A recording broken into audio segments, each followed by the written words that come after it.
Hello, I'm Isla. My dad gave me a choice: hand over full access to my bank account or get out of the house, so I did both.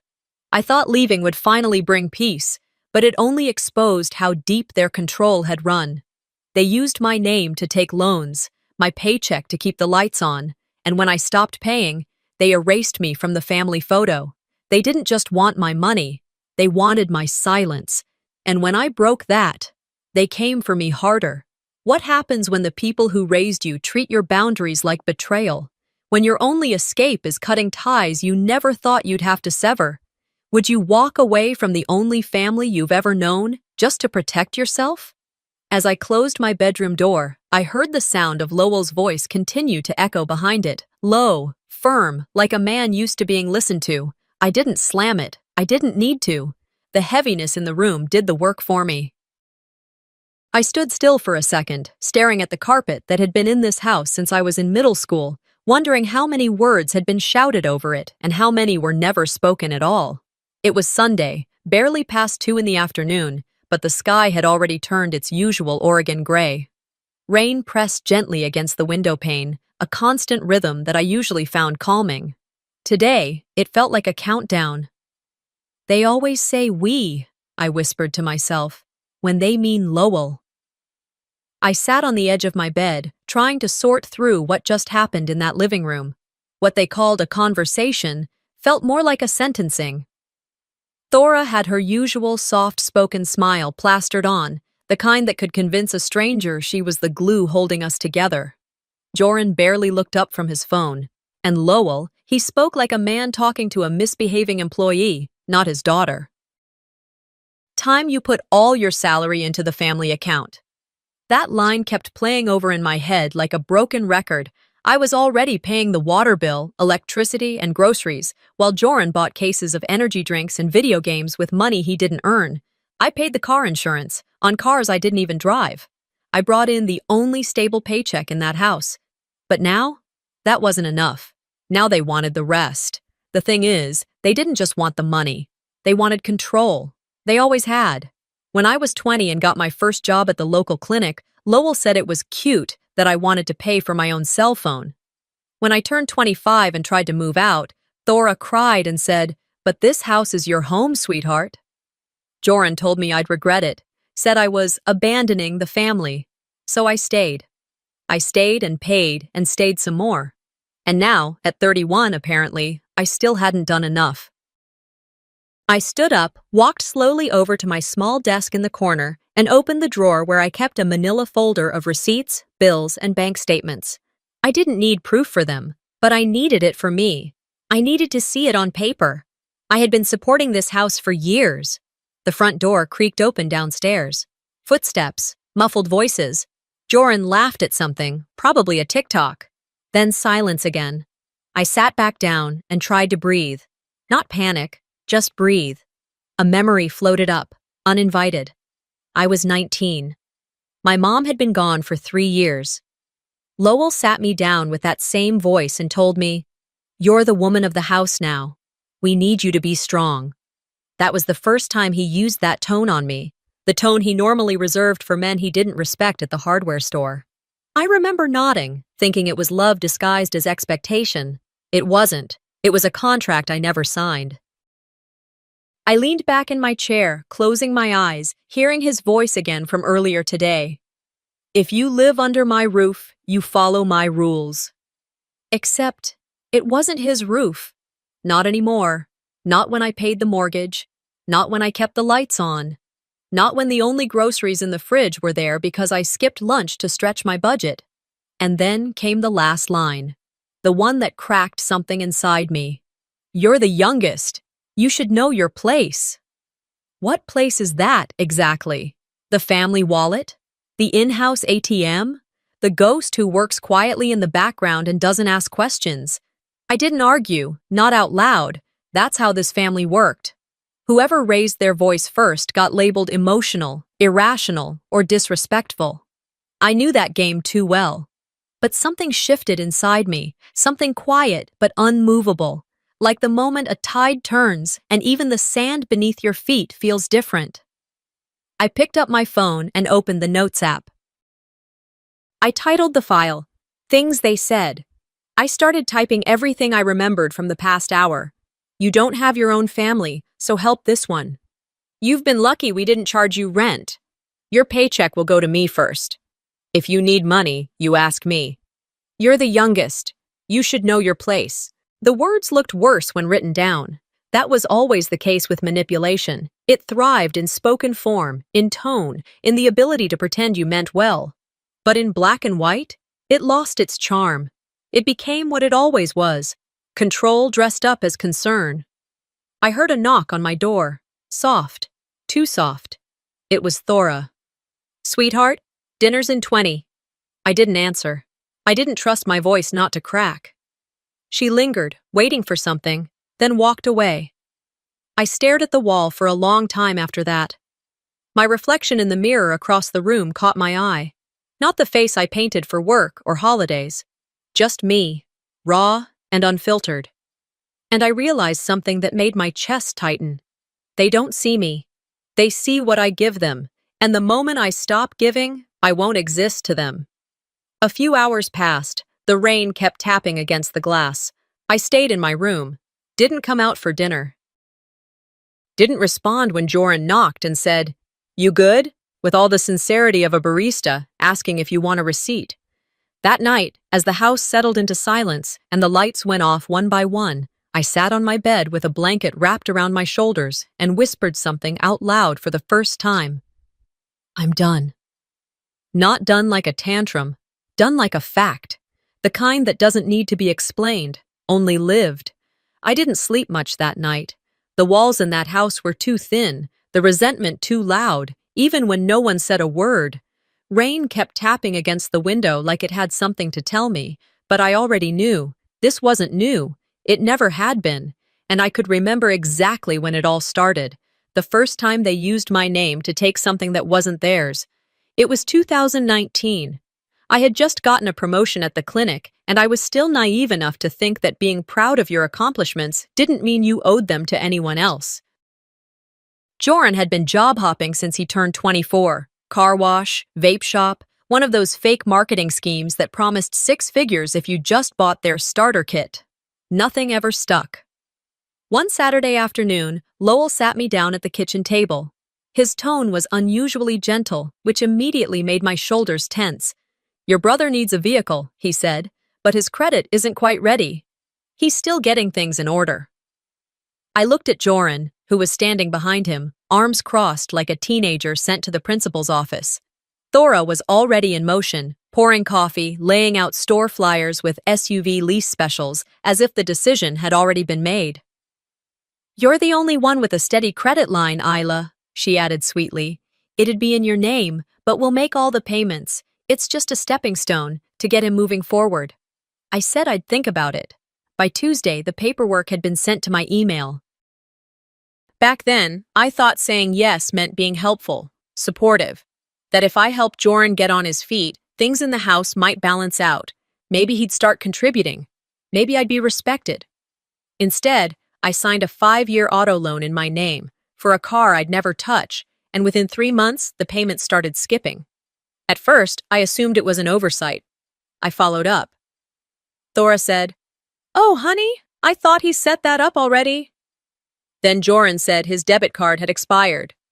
Then Lowell said, "It's just temporary. You make good money. Just spot him this once." I spotted him. Again. And again. I was 2 years into paying that loan when I found out the car wasn't even in my name anymore. Joran had quietly transferred the title to his girlfriend, said it made sense for insurance. No one told me. I found out when a letter from the DMV came to the house, and my name wasn't on it. When I confronted him, he rolled his eyes and said, "Why do you care?" It's not like you were using it. And Lowell? He looked at me and said, "You're making this a bigger deal than it is. Family handles things internally." I remember standing there in the hallway, holding the envelope, thinking, they didn't just take my money. They took my name and erased it. That was the beginning of a new kind of silence in me. But I wasn't done learning. In 2020, just as the pandemic was shifting how we all lived and worked, Lowell mentioned that the house, Our house needed work. The roof had a leak. The plumbing was ancient. There were cracks along the foundation. "We need to invest in this place if we're all going to make it through," he said. He didn't say it directly, but the look in his eyes was a familiar one. "You'll handle this, won't you?" I had a small savings then. Money I'd set aside hoping to maybe rent my own place within a year or two. I hesitated. Then Thora said, "Think of it this way. It's still your home. You're investing in your future, Isla." So I pulled from my account and paid nearly $12,000 across a few months, contractors, permits, material costs. I didn't complain. I thought finally, maybe this would secure something. A share, a name, a place. 2 seasons passed, spring into summer. Then one afternoon, a stray bill was delivered in my name, and attached to it by mistake was a copy of the updated deed. It listed 3 names: Lowell, Thora, Joran. Mine wasn't on it. I stared at that paper for a long time, as if my name might magically appear if I blinked enough. But it never did. That night, over dinner, I asked about it. Lowell barely looked up from his plate. "You live here because of us. You didn't buy it. You just helped out." Thora nodded. "Family doesn't keep score, dear." It took everything in me not to laugh. Because they did keep score when it came to what I owed, not when it came to what I gave, and the math never added up in my favor. I didn't fight them that night. I didn't scream or demand they fix it. That was the mistake I stopped making long ago. Instead, I took out my phone, went into my notes, and added another entry to the file titled "Things They Said." I didn't look them in the eye after that. I just kept eating my dinner and waited for the next storm. Now, in 2023, sitting alone in my room, I scrolled through old bank statements on my phone, transfer after transfer.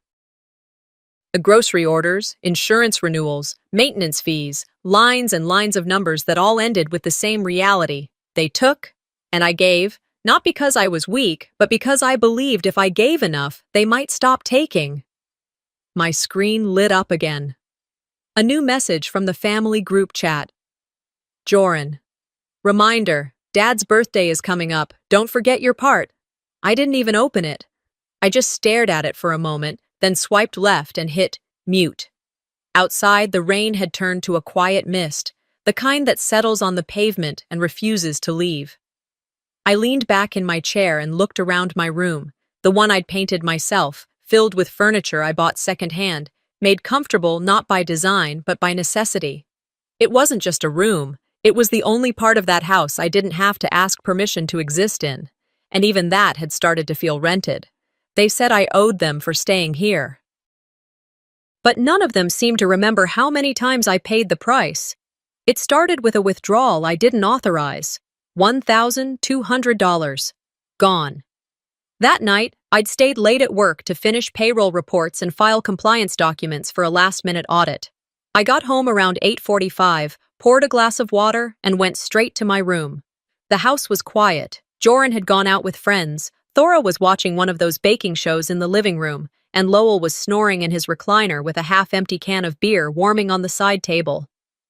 I kicked off my shoes, sat cross-legged on the bed, and opened my phone to check a pending payment for my dental bill. That's when I saw it. A transaction from earlier that day. Found $200 moved to a linked account. The thing was, I didn't link any account. My first thought was that it had to be a mistake. Banks screw up. People click the wrong thing. Maybe I'd sent it accidentally while transferring rent money. But the timestamp said it happened while I was in a Zoom training, one I could prove I'd been logged into the whole time. My gut sank. I tapped on the transaction, pulled up the account number it had gone to, and stared at the name that appeared beside it. Joran L. They didn't even bother to hide it. I put my glass down before I dropped it. For a minute, all I could hear was my own breathing, shallow, uneven. I wasn't angry yet, not exactly. It was more like numbness, familiar numbness, the kind I used to feel whenever I had to write another check to cover their unpaid bills. But this time, it hit differently. This time, I didn't approve it. The next morning, I skipped my usual breakfast at the break room table, and instead stepped outside during my 10-minute break to call the bank. After a short hold, a polite woman named Karen confirmed what I already suspected. Yes, the transaction was authorized through your login credentials, she explained. It was processed from a desktop IP address that matches one of your previous locations. What location? I asked, already knowing. Registered to Lowell M. Lanes. I closed my eyes. Of course. After hanging up, I walked back inside and sat at my desk, nodding along to my supervisor's updates about a vendor policy shift I didn't hear a word of. I couldn't stop thinking about how they got in. My email. I hadn't changed it in years. The old Yahoo address I made when I was 19, the one I kept using for password resets out of convenience.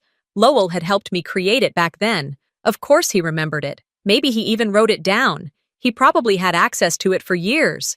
I'd never thought to check. Why would I? What kind of father would? I stopped that thought before it finished. I knew what kind. That evening, over dinner, I said it calmly. Did you move money from my account? Lowell didn't even look up from his mashed potatoes. Your brother had some overdue rent. We took care of it. You took care of it. With my money. You make enough. Don't act like it's some huge betrayal. Thora, sitting beside him with her napkin folded neatly in her lap, chimed in with that voice she reserved for de-escalation. It's not stealing, Isla. It's family helping family. No, I said, keeping my tone level. It's theft. And the fact that you don't see that is the problem. Lowell rolled his eyes. You'll get over it. It wasn't the first time I'd been dismissed, but it was the first time I let that silence between us linger like a threat. I didn't argue. I didn't cry. I just stood up, placed my fork down gently, and left my plate untouched. A week passed. No apologies. Instead, another request. This one came after dinner. I was in my room reading emails when there was a soft knock, followed by Lowell's voice. I'd like you to send me monthly statements from your account. I paused. Why? So I can help you manage your finances. Clearly, you're struggling with boundaries. I almost laughed. Not because it was funny, but because the audacity had crossed into the absurd. You stole from me, I said through the door. And now you want a front row seat? This isn't stealing, he said. It's structure. Structure. A fancy word for control. Thora tried again later. She brought me a cup of tea, knocked gently, and said, Your father's trying to keep things from getting worse. Worse? For whom? I thanked her for the tea and didn't drink it. That night, I stayed up until 2 a.m. I wasn't restless. I was focused. I made a list of every account connected to my old email and changed the recovery settings one by one. Passwords became long strings of nonsense with symbols, numbers, and uppercase chaos. I enabled two-factor authentication and deleted the old email completely. Then I opened a folder on my desktop and named it, just in case. Inside, I started dropping screenshots, bank statements, that $2,200 transfer, texts from Joran hinting at financial troubles, a copy of the auto loan, the repair invoices I'd paid for the house. I wasn't sure where I'd take it all, but I was done living in a world where I couldn't prove the truth. They'd always controlled the narrative. She's emotional. She overreacts. She makes everything about her. Not this time. The next morning, I skipped breakfast again and left earlier than usual. On the way to work, I stopped by a coffee shop near downtown and sat in a booth in the corner, sipping slowly as I opened my laptop. There was something about doing this outside the house that felt right. Safer, clearer. I emailed myself backups of the folder. Then I emailed a trusted friend at work, a quiet woman named Delphine who had been my manager years ago, now in HR. She was one of the only people who'd ever pulled me aside and said, You don't owe your family your life just because they fed you when you were 5. In the email, I didn't ask for anything. I just wrote, For safekeeping, please don't open unless I tell you to. She replied within 5 minutes.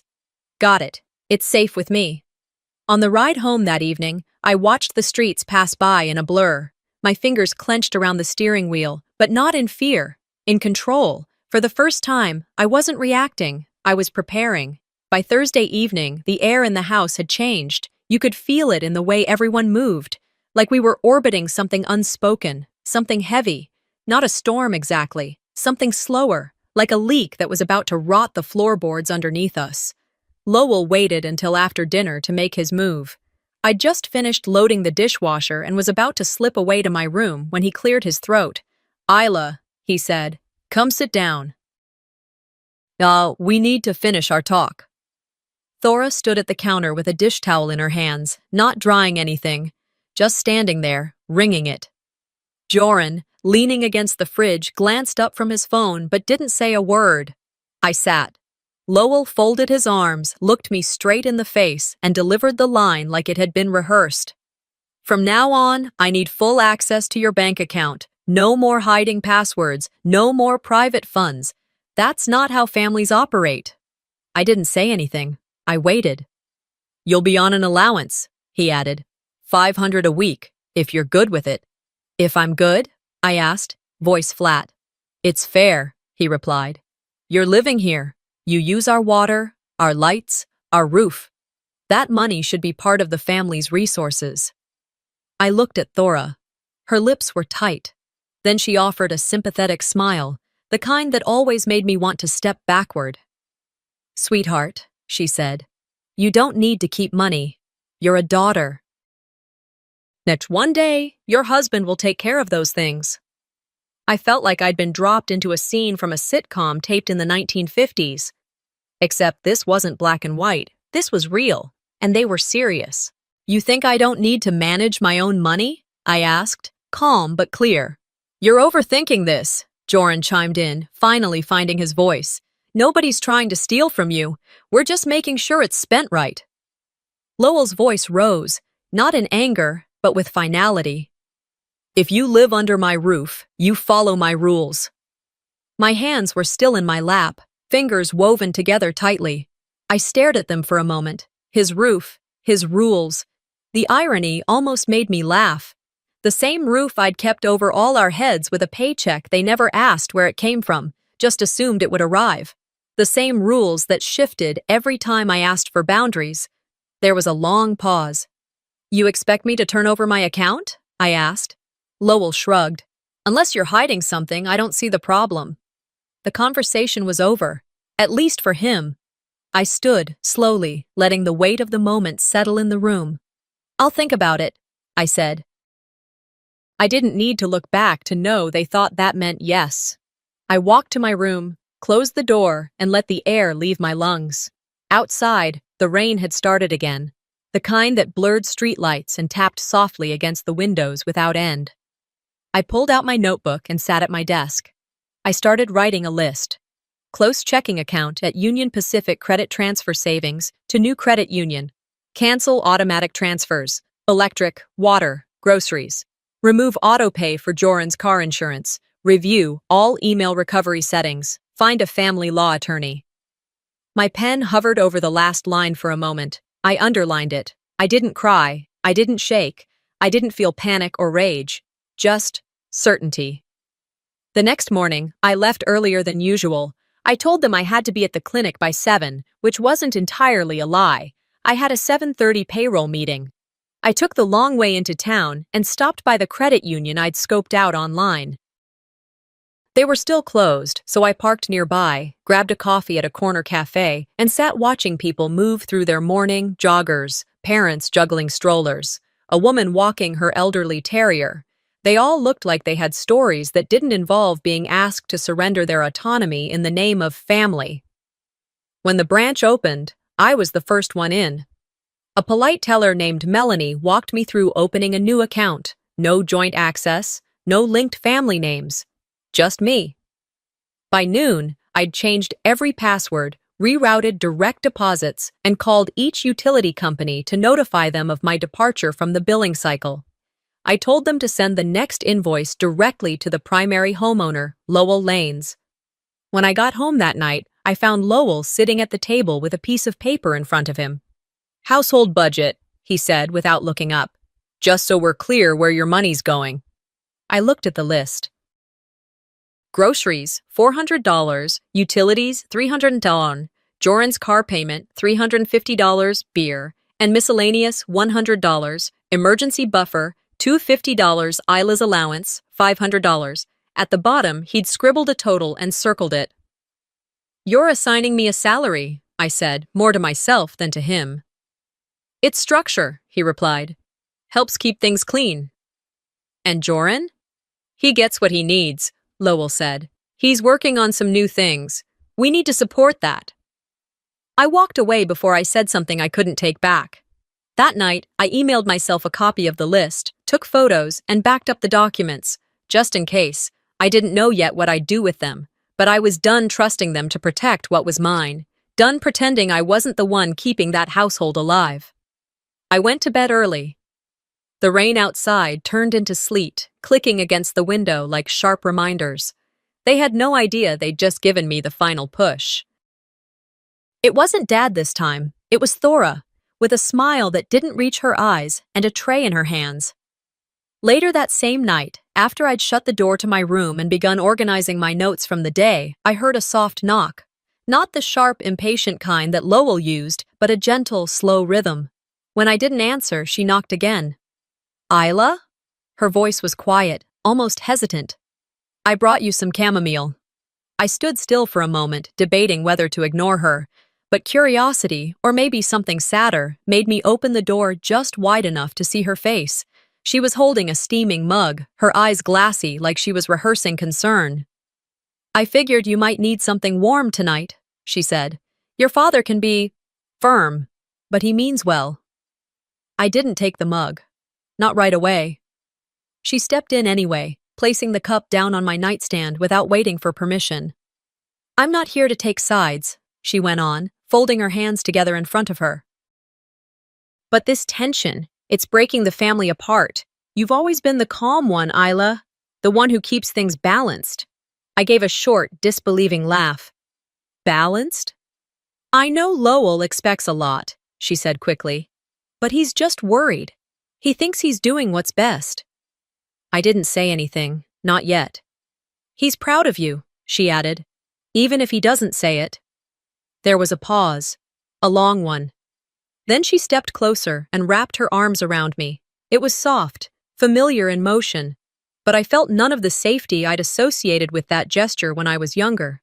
Her hands were warm, but her presence felt rehearsed, practiced, like she'd delivered the same scene before, just in different homes, different kitchens, different families. "I just want peace in this house," she whispered. "That's all I want." She pulled back, gave me a sad smile, and left before I could respond. The door clicked softly shut behind her. I stared at the untouched tea. The next morning, I was back at the clinic by 8 a.m., jumping into back-to-back meetings. A new intern needed onboarding. Supplies had been delayed due to a snowstorm in Spokane. I kept my head down and my focus straight. It wasn't until lunch that I felt my phone buzz. I stepped outside into the cold February air and found a bench near the staff parking lot. The message was long, Thora's name glowing at the top of the screen. "You know your father loves you, but what you're doing right now is hurting this family. He's overwhelmed, and it's hard for him to express himself the way you want. I know you're under pressure too, but this house needs you, Isla. Think about everything we've done for you. We've always been here." I stared at it, rereading the lines slowly. "Everything we've done for you." That sentence echoed in my head louder than anything else, as if my adulthood was a gift they'd granted and could revoke at any moment, as if feeding me as a child gave them a lifelong claim over my future. I didn't respond. I went back to work. The following week passed with stilted silence. We only spoke in clipped phrases around the dinner table, mostly Thora attempting casual conversation, and Lowell giving me side glances like he was waiting for me to come crawling back with an apology. But I didn't. Then came Thursday. It was during my break, parked under the small patch of tree cover in the staff lot, when my phone rang. The name that flashed across the screen was one I hadn't seen in weeks. Lowell. I hesitated, thumb hovering over the red button, but something made me press green. His voice was calm, too calm. "I realize I've been too hard on you," he said. "I wanted to call and tell you that." I closed my eyes. Okay. And I was thinking, he continued, maybe it's time we reset. Clean slate. No more tension. A beat passed. I waited for it. Then it came. But, he added, I'm in a bit of a bind this month. Just until the end. Nothing serious. I wouldn't ask if it weren't important. A few thousand should cover it. There it was. The apology with a price tag. He didn't even pretend there was no connection between the two. I didn't raise my voice. I didn't ask what the money was for. I didn't mention the auto loan, the house repairs, the stolen bank access, the years of pretending my existence was a footnote in my own life. I just said one word, one clean, clipped word. No. There was a long pause. And then his voice hardened, the facade dropping instantly. You're making a mistake, he said. You're going to regret this, Isla. I already regret too much, I replied, and ended the call. The next few hours at work were a blur of patient check-ins and insurance verifications. I went through the motions like a woman watching herself from a distance, but when I got home that night, I didn't sit down. I didn't rest. I didn't give myself time to overthink. I pulled open the drawer of my desk, took out the folder I'd been adding to since that night weeks ago, and laid everything across the bed. Bank statements, transfer receipts, the auto loan contract, screenshots of Thora's message, a printed copy of the text from Lowell asking for more. I opened a fresh notepad and began writing. Date, amount, purpose, outcome. Every line of support I'd given them, every time they said thank you without meaning it, or didn't say it at all, every dollar, every favor, every silent sacrifice. I wasn't doing this for revenge, not really. I was doing it because I was tired of being edited out of the story they told themselves about who held this family together. They wanted a scapegoat, a reliable resource, an obedient daughter. They had all that, until now. I closed the folder just before midnight, my hands steady, my thoughts quieter than they had been in years. They thought my silence was compliance. They were wrong. The first step was simple: turn off every pipeline they'd been drinking from. The night after that final call with Lowell, I sat at my desk long after everyone else in the house had gone to sleep. I'd heard Joran's door close earlier, followed by the low hum of his gaming headset bleeding through the wall. Downstairs, the television had fallen silent, likely after Thora convinced Lowell to switch it off and rest his nerves, but I stayed up, not out of rage, but clarity. My laptop glowed against the dark as I pulled up the list I'd been working on quietly for the past month. First, I logged into my online banking and canceled every automatic payment linked to the house. Electricity, water, garbage, internet, the family Netflix account, I disconnected them all.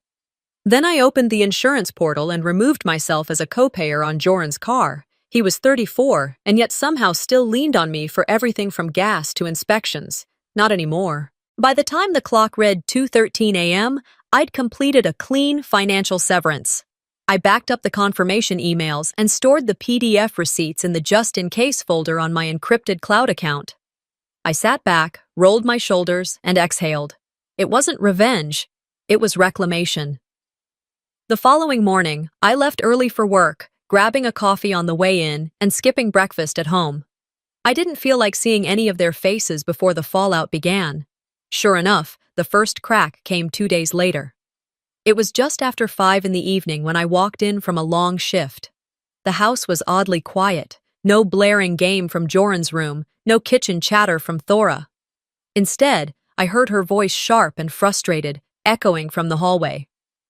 I don't know why it's showing as unpaid, she said. I already told you we have a card on file. I passed her in the dining room where she sat with her cell phone pressed to her ear and a stack of unopened mail beside her. She didn't look at me. By 7 o'clock, the power cut out. At first, I thought it might be a neighborhood outage, but when I looked outside, the streetlights were glowing. The neighbors' windows were lit. It was just us. 15 minutes later, I lit a candle in my room and sat on the bed, waiting. At exactly 7:21 p.m., my bedroom door flew open. You didn't pay the damn bill? Joran stood there, face red and voice loud, waving a flashlight in his hand. What the hell is going on, Isla? I stayed seated, calm. Ask Dad, I replied. What does he have to do with it? Everything, I said, and turned back to my notes. He stood there for another second, like he wasn't sure whether to scream or laugh, then slammed the door.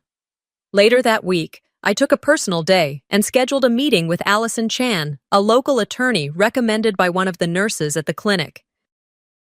Her office was tucked in a small building near downtown Eugene, across from an old bakery I used to visit with Mom before she passed. Allison greeted me with a firm handshake, her manner calm but direct. She looked through the stack of paperwork I'd brought, bank statements, account screenshots, car loan records, copies of utility payments, and the incident with the unauthorized withdrawal. This isn't just poor communication, she said after 10 minutes of scanning. This is financial abuse. I nodded, my hands clasped tightly in my lap. Can we do something? Absolutely, she said, already pulling a yellow legal pad closer. We'll start with unauthorized access, then add breach of agreement regarding the car loan. We'll request restitution for utilities and the home repairs you covered. It'll take some time, but you have a very strong case, Isla. Hearing her say that did something to my chest. Like something locked inside me finally exhaled. By the end of the hour, we'd outlined the formal complaint and scheduled a date to file. I walked out of that office holding a manila folder full of possibilities. Later that night, I came home to find Lowell at the kitchen table. He was holding a beer but hadn't taken a sip. When he looked up and saw me with the folder in my hand, his face changed. You went to a lawyer? He asked, voice already rising. I placed the folder on the counter and met his eyes. You told me to give you access or get out, I said.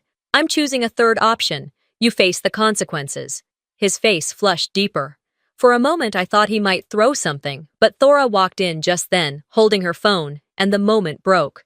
You ungrateful little— No, I cut him off. Don't start. You don't get to control this anymore. I left him sitting there and went straight to my room.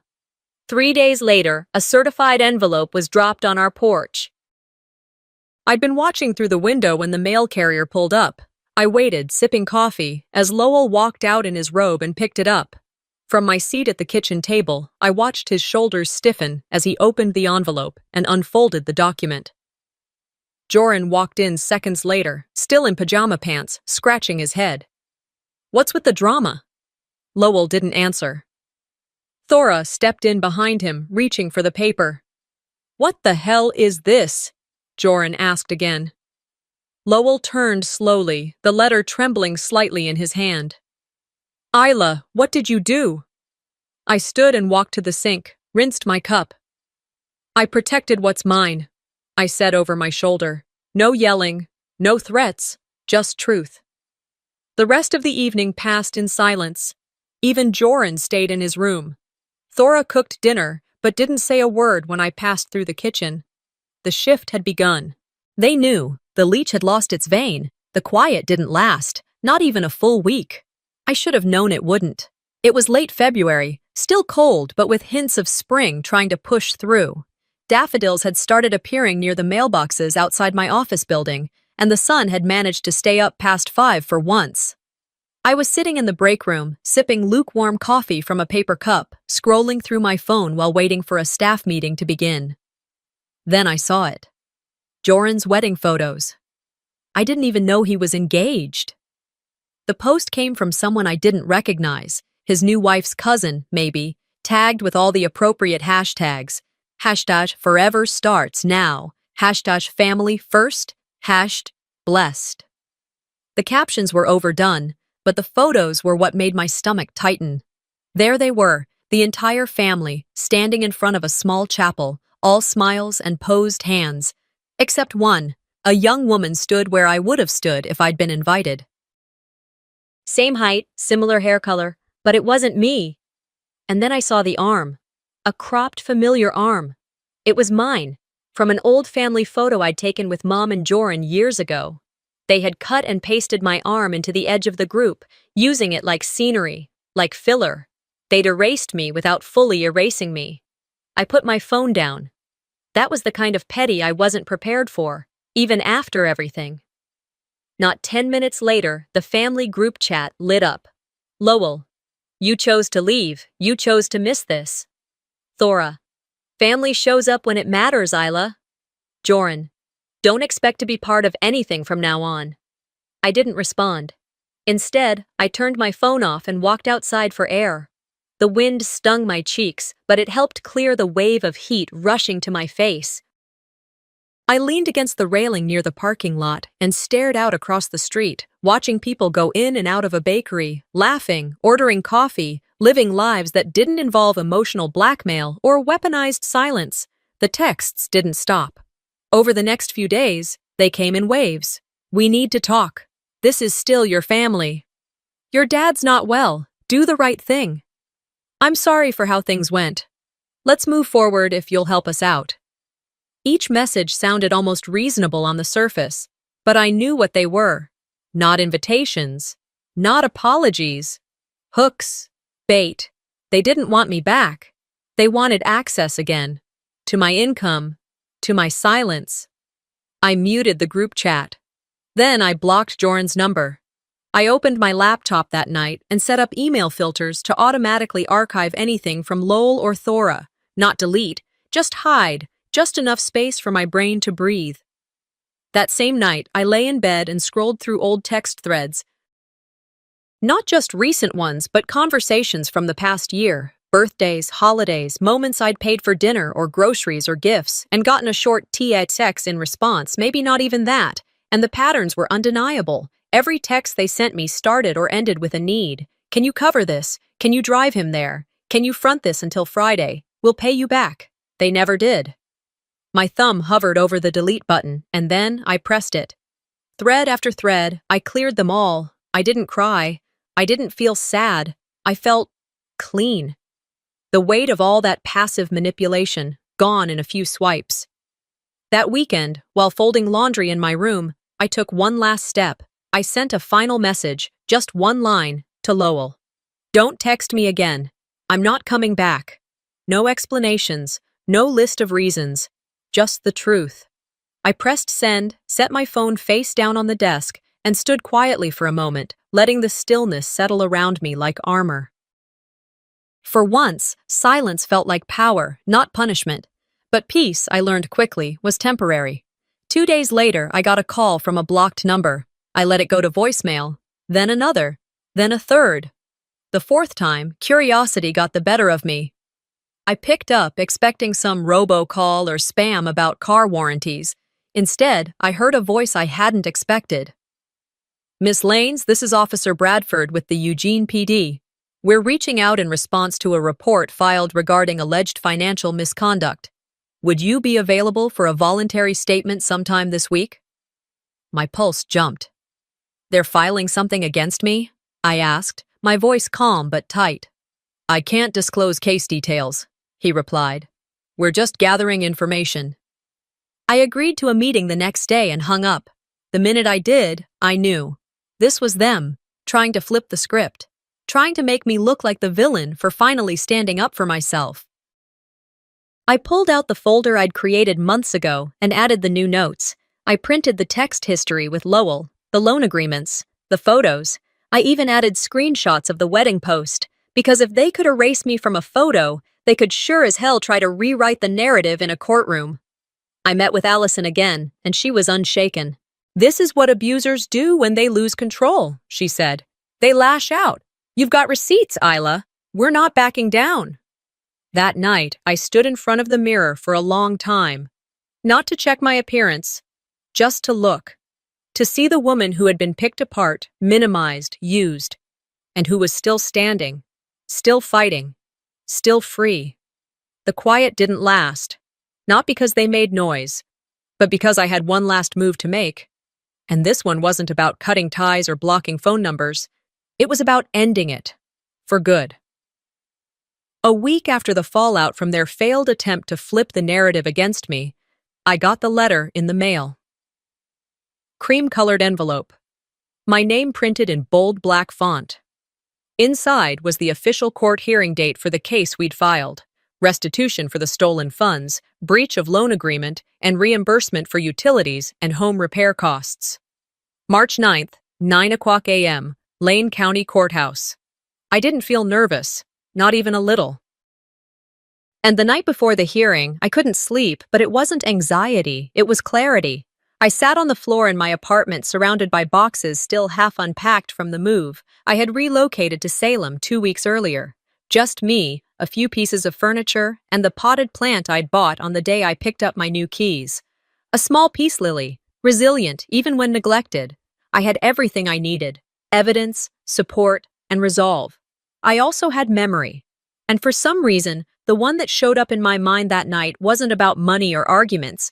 It was the only time I remembered Lowell saying something kind to me. I was 27. It was his birthday, and I had transferred $500 into his account without being asked. He was going through a rough patch again, though truthfully, his life had been one long rough patch with occasional beer breaks. I hadn't made a big deal of the transfer, just sent it quietly that morning. That night, he raised his glass and said, "See, that's my girl. Not, thank you. Not, I'm proud of you. Just that." His approval tied directly to a transaction. It wasn't about love. It was about leverage. I see it clearly now. The next morning, I got dressed in black slacks and a navy blouse. Nothing flashy, simple, grounded. I didn't want to look like I was playing a part. I wanted to look like myself. I met Allison outside the courthouse at 8:45 sharp. She was already there, holding her coffee in one hand, her case folder in the other. She smiled at me and nodded without needing to say much. We walked through security, took the elevator to the 3rd floor, and found our courtroom. They were already there. Lowell sat on the left side of the room, next to a public defender who looked like he wanted to be anywhere else. Thora sat 2 rows behind them, lips pursed, hair tighter than I'd ever seen it. Joran wasn't there. I didn't know if he was dodging responsibility or just didn't care enough to show up. The hearing began promptly. Allison was flawless. She presented our case with precision, detailed spreadsheets showing unauthorized transfers, bank statements highlighting withdrawals I hadn't made, records of the co-signed car loan, and receipts for thousands spent on house repairs, none of which had resulted in my name being on the deed. Lowell tried to defend himself. "She lived under my roof rent-free," he said. "We're family. That's what family does. Shares." Allison didn't flinch. "She paid for that roof," she replied. "And for the water, the electricity, the groceries, and the car that's now registered to someone else. Family doesn't mean financial servitude." The judge, a woman in her 60s with silver hair and a demeanor that tolerated zero nonsense, listened closely, asked thoughtful questions, and then called for a short recess. We stepped into the hallway. "Worst case?" I asked Allison. "Small restitution, no damages," she said. "Best case, he gets the full financial hit and a formal injunction." We went back in. The judge read her decision clearly, calmly. Full repayment of the car loan balance to Isla Lanes. Reimbursement for $12,300 in unauthorized account withdrawals. $8,400 for utility and home repair costs, proven by documentation. Court and legal fees paid by the defendant. A binding injunction preventing Lowell Naya Nama's Lanes from accessing or attempting to access any of Isla's financial accounts in the future. I didn't cry. I didn't smile. I didn't even exhale. I just stood there and absorbed the sound of a door finally, irrevocably, closing. As we walked out of the courtroom, Lowell called my name once, just once. I didn't stop. Outside, the sky was pale blue with streaks of soft clouds. There was no fanfare, no applause, just a breeze that touched my cheek gently and moved on. Allison placed a hand on my shoulder. "You did it," she said. "No," I replied. "I stopped them. Now I still have to build something for myself." She nodded, then offered to grab lunch, but I declined. I wanted the rest of the day to myself. Back at my apartment in Salem, I opened the sliding door and stepped out onto the small balcony. The peace lily sat on the corner table, one white bloom open, the rest still waiting. I watered it slowly, letting the silence fill the space around me. There was no debt left, not financial, not emotional, not even imaginary. No more paying with guilt. No more transactions disguised as love. This life was mine again. And it was quiet, yes, but it was finally mine. Some wounds take longer to close. That's something I learned not from books or courtrooms, but from the quiet that came after. It had been nearly 2 months since the judgment. I'd paid the last of the moving costs, changed my mailing address, and stopped checking the old family group chat. Though truth be told, I'd stopped feeling the urge to even glance. The legal case had been handled, the paperwork was done, and the last direct deposit from my job landed safely into an account only I had access to. But healing wasn't in the silence, it was in what came next. My mornings looked different now. I'd wake up to soft light drifting through the blinds, no alarms blaring, no footsteps stomping past my door, no passive-aggressive coffee mugs left on the kitchen counter as a signal. Just me, the hum of the refrigerator, and the sound of birds outside. I'd brew a small pot of coffee, open the sliding door, and sit on my narrow balcony overlooking a modest street in Salem. Kids sometimes rode their bikes to the corner store. A retired couple 2 houses down walked their labradoodle around 9:00 a.m. each day. The neighborhood had its own rhythm, and slowly, I started syncing with it. That Saturday, the sun had shown up early, filling the sidewalks with warmth that felt overdue after a stubborn winter. I decided to walk down to the weekend farmers market a few blocks away. Nothing fancy, just local produce, some homemade soap vendors, and a guy playing acoustic guitar near the taco truck. I walked slowly, giving myself permission to exist without rushing. At one of the produce stalls, I reached for a bundle of asparagus at the same time an older woman did. We both laughed and stepped back. "You take it, dear," she said, smiling. "You sure?" "I insist," she replied. She had silver hair tucked under a sun hat, a long cardigan despite the warmth, and a cart already half full of greens and fresh bread. A few minutes later, as I browsed nearby, I saw her struggling to pick up a bag that had tipped from her cart. A few oranges had rolled across the pavement, one of them nudging against the curb. I stepped over without thinking. "Let me help you with that," I offered, bending down to collect them. She looked up, surprised but grateful. "Thank you. These bags get heavier every year." I helped her load them back in, and she sighed. "Would you mind walking me to my car?" she asked. "It's just around the corner." "Of course." We walked together slowly. She told me she used to come to the market with her husband, who passed a few years back.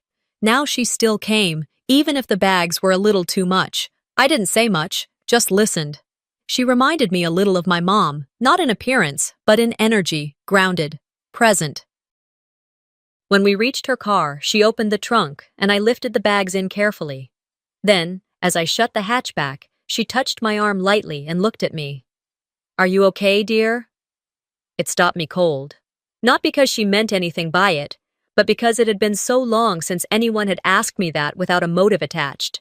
Not a question hidden in a favor, not a disguised manipulation, just a genuine check-in from a woman who had no reason to say it. I didn't answer right away. My throat tightened in that sudden, unexplainable way that emotions sometimes do, sneaking up when you think you've armored yourself enough. "I think I will be," I finally said. She smiled, nodded, and got into her car. I watched her drive away, the moment lingering in the air long after her taillights disappeared. I walked home slowly, letting that question replay over and over. "Are you okay?" There was no definitive answer. I wasn't magically healed. I didn't feel vindicated. But I felt lighter. Like the part of me that had been bracing for another blow was finally starting to let go. When I got back to my apartment, I took off my shoes and put the asparagus in the fridge. The sun was still pouring through the windows, warming the floors in golden strips. I stepped onto the balcony again. The peace lily I had bought after the court hearing had 2 new buds pushing up. I hadn't even noticed them growing. I grabbed my watering can and slowly gave the plant what it needed. That's what healing was, I realized. Not a moment, not a grand gesture, not a clean break. Just small things, daily, quietly. I thought about everything I'd lost, the illusion of family, the certainty that someone would have my back, the comfort of familiarity. And yet, in their place, I had gained something rare, peace, control over my own choices, and the knowledge that I could survive, not because someone caught me, but because I refused to fall. I sat back in my chair and let the sun hit my face. Some wounds stay. They don't close neatly, and they don't always stop aching. But so does the strength you found when you had no choice but to stand alone. Sometimes, walking away from your family isn't about bitterness. It's about survival. Isla's story reminds us that setting boundaries doesn't make you selfish. It makes you free. Have you ever had to choose peace over people who were supposed to love you the most? Tell me your thoughts in the comments, and don't forget to subscribe for more true life stories that cut deep and heal stronger.